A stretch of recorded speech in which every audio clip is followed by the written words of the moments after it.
সরকার যদি কোনো ভালো কাজ করে উদ্যোগ নেয় অবশ্যই আমাদের সমর্থন পাবেন, কিন্তু সরকার যদি জনগণের ক্ষতি করে, পরিবেশের ক্ষতি করে এবং আল্লাহর দিনেরও কোনো ব্যাপারে যদি সরকার বিপক্ষে দাঁড়িয়ে যায় আমরা সেখানে ছাড় দিয়ে কথা বলবো না। এবং ঈদের অগ্রিম শুভেচ্ছা।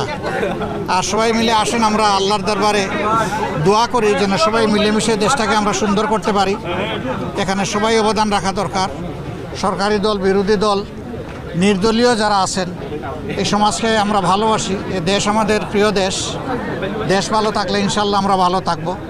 দেশ যদি খারাপ হয় আমরাও ভালো থাকতে পারবো না। তবে দেশে কিছু বিদ্যমান সমস্যা আমরা দেখতে পাচ্ছি গত কয়েকদিন ধরে। মানুষের জীবনের নিরাপত্তা দারুণভাবে বিঘ্নিত হচ্ছে।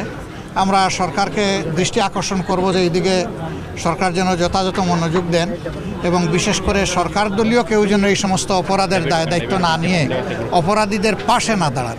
যদি অপরাধীদের পাশে সরকারি দলের লোকরা দাঁড়ানো শুরু করেন তাহলে এই সমাজ থেকে অপরাধ দূর করা একেবারেই অসম্ভব।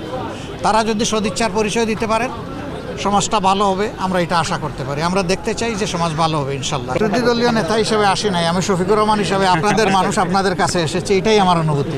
আরেকটা বিষয় ছিল যে আপনি জানেন যে সামনে যে অধিবেশন বসবে, মার্চের শুরুতে বসার কথা রয়েছে, এই ক্ষেত্রে রাষ্ট্রপতি নিয়ে নানা আলোচনা হচ্ছে এবং বিভিন্ন গণমাধ্যম আমরা দেখেছি যে তিনি থেকে যেতে পারেন তার মেয়াদ পর্যন্ত।